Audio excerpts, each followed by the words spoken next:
Aujourd'hui, nous abordons les histoires d'attaques de requins les plus brutales et sauvages que nous ayons couvertes sur cette chaîne cette année. Des grands requins blancs aux requins tigres, en passant par les requins taureaux, la vidéo d'aujourd'hui vous fera certainement réfléchir à 2 fois avant de vous aventurer dans l'océan. Appuyez sur le bouton « J'aime » et abonnez-vous maintenant.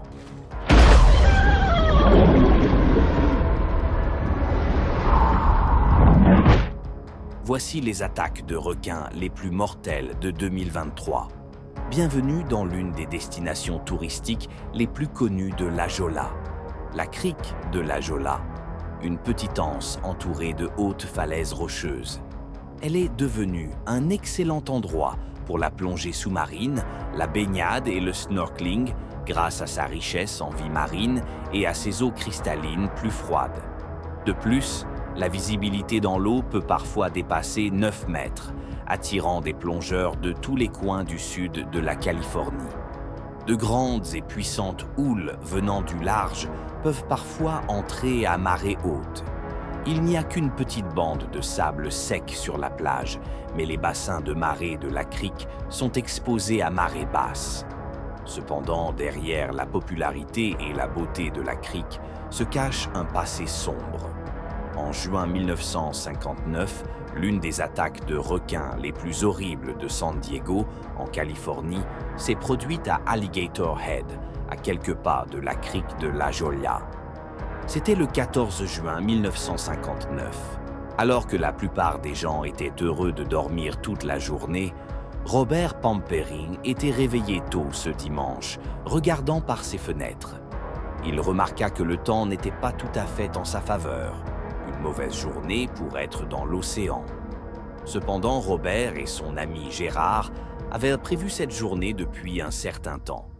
Ils prévoyaient de chasser l'ormeau plus tard dans la journée. Les ormeaux sont d'énormes mollusques gastéropodes marins. On trouve le plus souvent ce grand escargot de mer dans les eaux froides de Nouvelle-Zélande, d'Australie, d'Afrique du Sud, du Japon et de la côte ouest de l'Amérique du Nord. Les ormeaux sont appréciés pour leur chair exquise et leur saveur extraordinairement profonde, ce qui en fait un mets délicat. C'est l'un des fruits de mer les plus chers disponibles et peut être vendu à un prix élevé, qu'il soit en conserve, congelé ou vivant dans sa coquille. Robert et Gérard espéraient vendre une partie de leur prise à un prix raisonnable, sachant qu'il y avait une population florissante d'ormeaux dans les parties plus profondes d'Alligator Head. Cependant, les ormeaux sont généralement des animaux nocturnes.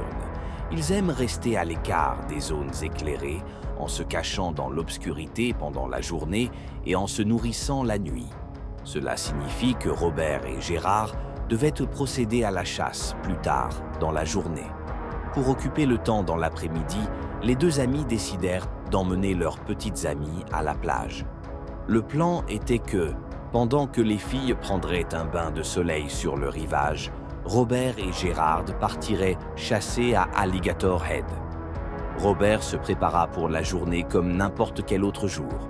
Il prépara le petit déjeuner et écouta les nouvelles, ne se rendant pas compte que cette journée calme et nuageuse allait prendre un tournant cauchemardesque.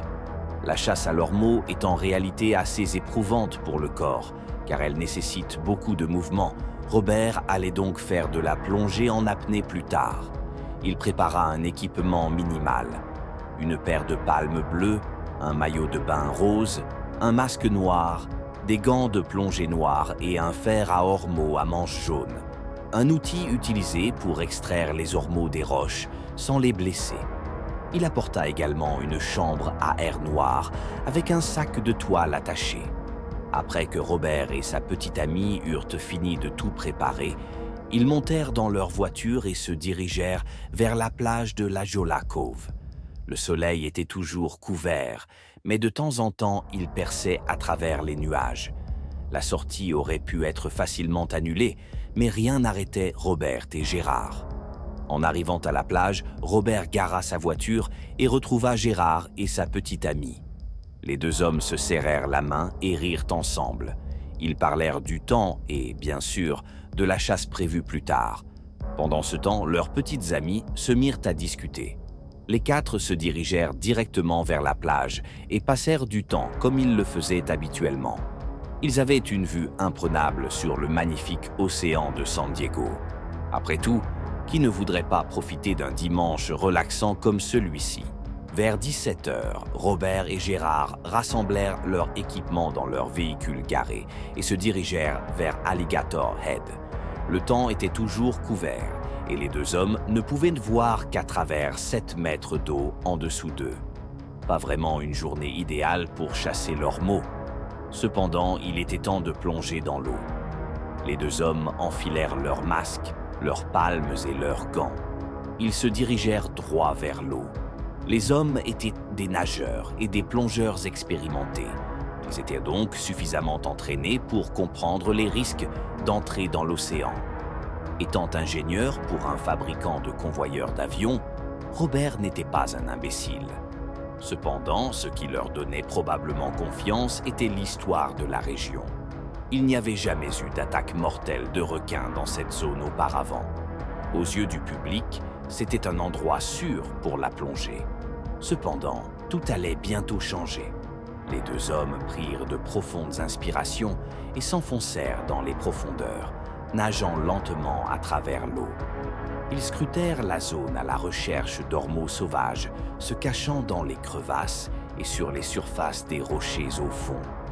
Repérant quelques ormeaux à quelques mètres de profondeur, les deux hommes plongèrent rapidement plus profondément, une main tenant le fer et l'autre tenant le sac de toile. Ils faisaient attention à ne pas endommager les coquilles, mais ils devaient agir rapidement. Après tout, il n'y avait pas de bouteille d'air pour les sauver de la noyade. Après avoir recueilli quelques ormeaux, les hommes remontèrent à la surface et prirent une bouffée d'air frais. Le destin devait avoir d'autres plans ce jour-là, car, pour une raison quelconque, les deux se séparèrent à cause des vagues. Lentement mais sûrement, Robert et Gérard s'éloignèrent l'un de l'autre jusqu'à ce qu'il y ait 10 à 15 mètres entre eux. Soudain, un grand requin blanc apparut sous Robert, balançant sa tête redoutable d'avant en arrière. Il évaluait Robert, pensant qu'il était l'une de ses proies. Et puis cela arriva. Le requin passa à l'attaque et l'eau explosa dans le chaos. Ouvrant ses mâchoires massives, la créature parvint à dévorer tout le bas du corps de Robert, le forçant à s'élever anormalement hors de la surface. Robert cria désespérément « À l'aide, Gérard !» Rapidement, Gérard se tourna dans la direction de son ami. Il vit Robert en détresse, mais pensa qu'il avait peut-être une crampe. Néanmoins, Gérard se précipita au secours de son ami. Cependant, quelque chose n'allait pas. Gérard remarqua que Robert disparut soudainement dans les eaux, laissant derrière lui une brume cramoisie de sang. Surpris et en totale incrédulité, Gérard plongea plus profondément dans l'eau pour vraiment voir ce qui arrivait à Robert. Et là, c'était en vue claire et parfaite. Un grand requin blanc dévorait complètement le bas du corps de Robert. Gérard estima que la créature mesurait environ 7 mètres de long. Robert se débattait sauvagement, essayant de se libérer de la bête maraudeuse. Cependant, c'était en vain. La puissance du requin le submergea et il l'emporta rapidement vers les eaux profondes. Gérard prit une profonde inspiration et se précipita rapidement vers l'agitation, agitant frénétiquement ses mains vers le requin dans une tentative de l'effrayer. Cependant, ce fut en vain. Les mâchoires du requin étaient fermement serrées sur le bas du corps de Robert, ses jambes à l'intérieur des mâchoires de la créature. Soudain, l'énorme requin commença à balancer sa tête de gauche à droite, essayant de déchirer Robert en deux. Réalisant qu'il n'avait aucun effet sur la créature, Gérard nagea vers le rivage, alertant les sauveteurs, qui à leur tour alertèrent les autorités locales de l'attaque. Immédiatement après l'attaque de Robert, 10 plongeurs expérimentés plongèrent dans la zone à la recherche de Robert. Cependant, après avoir fouillé les eaux pendant 2 heures, ils ne trouvèrent rien, pas même les vêtements ou l'équipement de Robert. Toutefois, quelques jours plus tard, Une palme marquée de rangées de dents de requin s'échoua sur la plage de La Jolla. Après inspection, les autorités découvrirent les initiales de Robert écrites dessus. Dans les enquêtes qui suivirent, les gens étaient sceptiques envers Gérard. Cependant, son témoignage fut corroboré par William Abbott, qui se trouvait au sommet d'une formation rocheuse lorsque l'attaque s'est produite. Son témoignage concordait avec celui de Gérard. Néanmoins, les gens doutaient encore qu'il s'agisse d'un grand requin blanc qui avait attaqué Robert. Ils voulaient croire que c'était une orque, mais Gérard était sûr d'avoir vu un grand requin blanc. Les enquêtes révélèrent 4 événements cruciaux qui s'étaient produits auparavant et qui auraient pu contribuer au sort atroce de Robert. Premièrement, des plongeurs harponnaient des cérioles moins de 2 heures avant l'attaque. Il est rapporté que les requins sont attirés par les poissons harponnés et les vibrations de basse fréquence de l'agitation. Deuxièmement, quelques heures avant l'attaque, un marin de la marine américaine s'était gravement lacéré sur les rochers adjacents. Par conséquent, il avait perdu beaucoup de sang alors qu'il était dans l'eau, attirant davantage le requin dans la zone.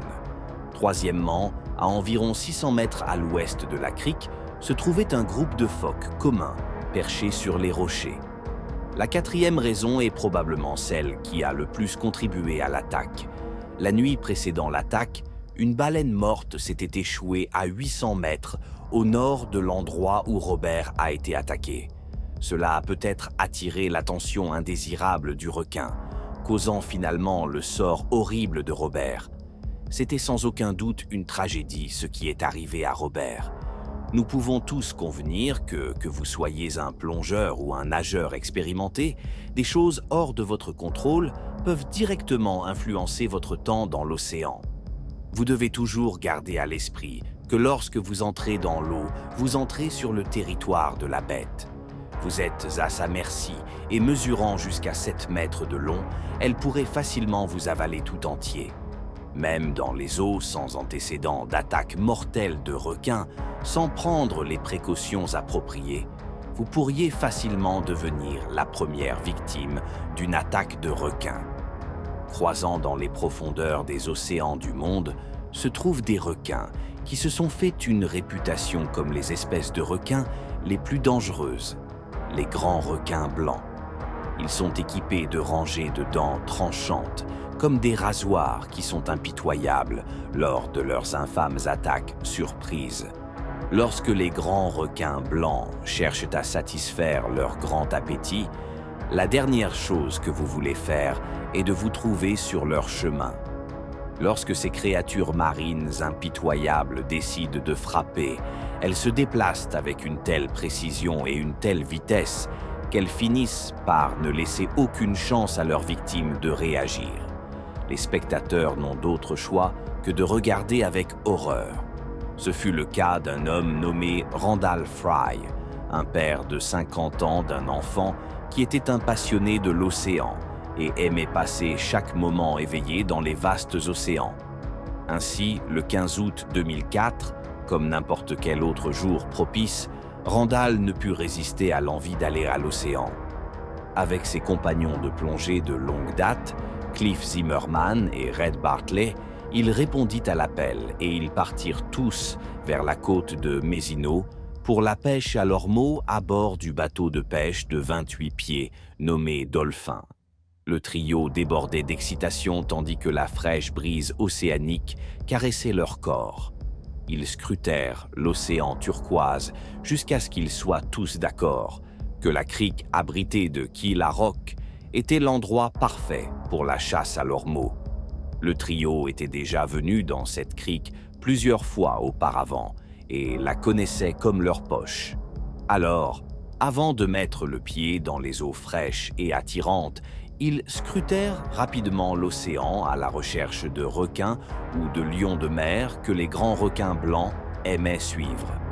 Une fois la côte dégagée, Randall ne perdit pas de temps et sauta dans les eaux. Quelques minutes plus tard, Cliff le rejoignit. Comme les ormeaux ne pouvaient être attrapés qu'en plongée libre dans les eaux de 15 pieds de profondeur, tout ce qu'ils portaient était une combinaison et un masque. Tandis que Randy, comme ils aimaient l'appeler, dérivait lentement loin du bateau, Cliff restait à proximité car il avait des problèmes avec son équipement. Pour une raison quelconque, son masque ne cessait de s'embuer. Bartley choisit de rester en arrière et de garder un œil sur tout danger éventuel. Sur le pont du bateau, il décida de s'occuper. Il sortit sa canne à pêche, accrocha l'appât et le lança dans l'eau. En un rien de temps, Bartley avait attrapé une morue noire. Avant que les autres ne puissent attraper leur première ormeau, Randy était maintenant à 3 pieds de Cliff, qui essayait de le rattraper, mais luttait encore avec son masque à la surface. Ils bavardaient et plaisantaient, tandis que leur tête montait et descendait au rythme de chaque respiration de la mer. Randy avait hâte de commencer l'aventure et ne pouvait pas attendre 1 minute de plus que Cliff finisse de tripoter son équipement. Il décida donc de plonger plus profondément, ne voulant pas manquer le plaisir. Cliff nettoya rapidement son masque embué et plongea sa tête dans l'eau pour aspirer son masque sur sa tête. Lorsque son visage brisa la surface de l'eau, l'inattendu se produisit. Il put sentir la pression de quelque chose de gros passant près de lui. Il sortit la tête de l'eau et regarda autour de lui, espérant voir le sous-marin ou le hors-bord qui venait de passer près de lui. Dans un tournant horrible des événements, les yeux de Cliff rencontrèrent une grande nageoire dorsale dépassant de l'eau. Tout ce qu'il savait et avait besoin de savoir était que le poisson était gros, assez gros pour tuer. Avant que ses cris de terreur ne puissent atteindre Randall et l'avertir du danger imminent, l'océan bleu vira soudainement au cramoisi. De nulle part, le grand requin blanc de 18 pieds saisit Randall à la gorge et lui arracha la tête, le tuant instantanément. On vit des quantités copieuses de sang jaillir à la surface de l'eau avant que le requin et Randy ne disparaissent dans les eaux troubles. Pendant un moment, Cliff crut qu'il était au beau milieu d'un film d'horreur, mais les vagues maintenant fortes le ramenèrent rapidement à la réalité. Cliff, qui avait passé une bonne partie de sa vie sur cette côte, avait entendu parler de nombreuses attaques de requins précédentes, mais aucune n'avait été mortelle. Et pour qu'une attaque de requin aussi fatale que celle de Randy se produise juste devant ses yeux, c'était incroyable. Il ne pouvait se défaire du sentiment que quelques secondes plus tôt, cela aurait pu être lui. Cependant, il n'était pas encore en sécurité face à la créature monstrueuse. Il lâcha immédiatement sa ceinture de plomb et rassembla toute l'énergie qui lui restait, nageant frénétiquement vers le bateau. Il ne pouvait pas dire si le requin était à ses trousses. Le cœur sur le point d'exploser dans sa poitrine, il se poussa au-delà de ses limites, priant et espérant que son corps le propulserait plus vite que le monstre aquatique. Heureusement, Bartley était là pour le tirer hors de l'eau. Bartley, qui avait entendu Cliff crier à plein poumon, leva les yeux pour ne voir qu'une mare de sang s'étendant à la surface de l'eau. Ils prirent un moment et regardèrent autour une fois de plus, mais ils ne pouvaient voir ni le requin ni leur ami bien-aimé. Le sang aussi avait disparu. Cliff tremblait encore et pouvait à peine reprendre son souffle. Bartley saisit rapidement sa radio, tout en essayant de diriger le bateau, et lança un appel de détresse. Le duo entama son trajet angoissant de retour vers la rive sableuse. En un rien de temps, des hélicoptères survolaient la grotte de Key La Rocks à la recherche du corps de Randall. Malheureusement, leurs efforts furent vains, car le crépuscule arriva et l'équipe se dispersa. Bartley commença son trajet de retour, mais d'abord, il devait passer un autre appel. Il appela la mère de Randy et lui annonça la nouvelle. Le lendemain, dans un tournant macabre en se remémorant leur interaction avec Randall, Cliff se souvint que lors d'une de leurs plaisanteries habituelles, Randy avait mentionné qu'un requin pourrait l'avoir un jour. Il ne savait pas que le présage se réaliserait et de la manière la plus horrible possible, et que ses amis seraient laissés à regarder avec horreur. Le seul réconfort que les proches de Randall eurent fut que plus tôt ce jour-là, un garde-côte avait récupéré le corps sans tête et sans vie de Randall. Sans la combinaison qui portait son nom, il aurait fallu plus de temps pour l'identifier. Mais l'horreur était loin d'être terminée.